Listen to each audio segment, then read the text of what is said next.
चलिए मुझे 4 चीजें बताइए विच ही हाईलाइटेड कि इंडिया को करनी चाहिए खुद के लिए। मिसाइल्स उनने हाईलाइट करी, भाई मिसाइल्स तो बनानी है, और क्या बोला? सेल्फ रिलायंस होना चाहिए, और सेल्फ सफिशिएंट किस चीज में होना चाहिए? Technologies and material. He was very very critical of one thing, हमारा जूता तक इम्पोर्ट होकर आता था। मिलिट्री में जो शूज भी पहने जाएंगे, अगर आपने देखा हो पुलिस वालों के और आर्मी वालों के जूते थोड़े अलग होते हैं, भारी होते हैं। इनफैक्ट आगे एक स्टील की उनके ऊपर कप रही होती है। अगर किसी के फादर है फोर्सेज में तो यू नो दैट, और if your mother is in forces you know the uniform is not made of general material. आपकी जो आर्मी यूनिफॉर्म्स होती हैं they are also sometimes fire resistant, they are water resistant. अगर मुझे uniform बनानी है सियाचिन में जाने वाले सैनिकों के लिए, the soldiers who are going to live in Siachen for next 3 months, I cannot give them regular uniform, I need to make uniform। ये मटीरियल वो है। So material यानी कि even for a very basic need of the soldier, the kind of shoes, the kind of uniform, the kind of material that has to be produced, उसकी भी कौन research करेगा? DRDO। हम क्यों किसी और से मांगे? भाई जो अभी पेजर अटैक हुआ है, देखा था अभी क्या हुआ था? पेजर अटैक है ना Israel. Do you see warfare किस लेवल तक जा सकता है कि आपने क्या एक्सप्लोड कर दिए?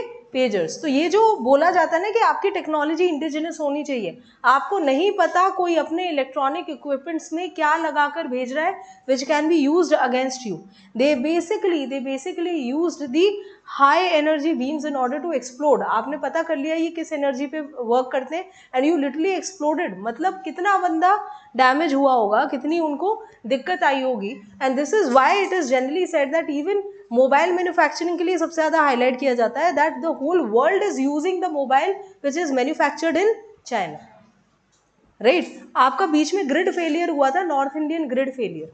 नॉर्थ इंडियन ग्रिड फेलियर जब जहां पर आपके पूरे नॉर्थ इंडिया की, I am talking not even less than 10 years back, this is some 5 to 6 years back, पूरे नॉर्थ इंडिया की 3 दिन तक बिजली चली गई थी and everybody had absolutely no clue what is happening. And the Pentagon जो कि एजेंसी है यूएसए की, पेंटागन ने बोला कि आपने जो इंफ्रास्ट्रक्चर इंपोर्ट किया है चाइना से, they have actually implanted chips in your system and they are controlling whether you will have the electricity supply और नॉट। उसके बाद इंडिया ने क्या डेवलप किया? अपना खुद का ग्रिड सिस्टम, और उस ग्रिड को अब सोलर ग्रिड के साथ कनेक्ट कर रहे हैं। हमको समझ में आ रहा है इंडिजिनस होने का क्या इंपॉर्टेंस है। You do not know when you are importing something what kind of damage और benefit it can give.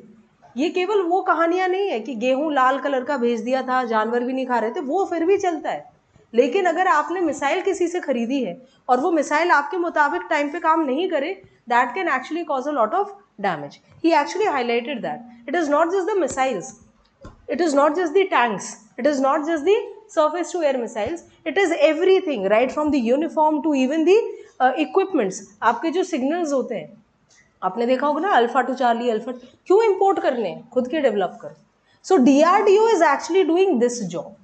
DRDO is not only involved in the missile development, DRDO is actually involved in all of this development of the material sciences जैसे बहुत बड़ा एक part है DRDO का। आपको जगह जगह आपके पास तो महू भी है, Mhow is the headquarter of signals, right. India के जो सिग्नल्स का हेडक्वार्टर आपका महू।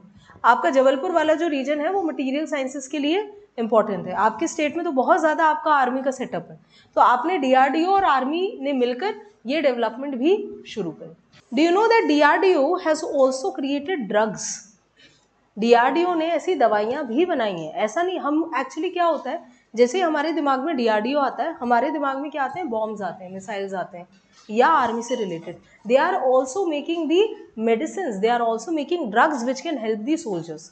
सो DRDO has actually created a medicine and that drug is called as the drug for the golden hour।